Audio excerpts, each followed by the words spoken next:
Actually ना इकडे हे काय माहीत नाही, पण हे एवढे खतरनाक आहेत. पूर्ण असं गर्दीतनं चालत चालत पॅलेस फिरतोय. पण पोरांना वरती उचलून घ्यायला लागलं.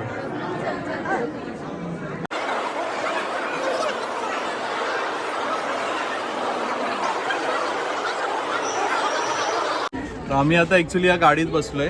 ते अराउंड द पॅलेस एक 10 मिनिटात एक चक्कर मारतात.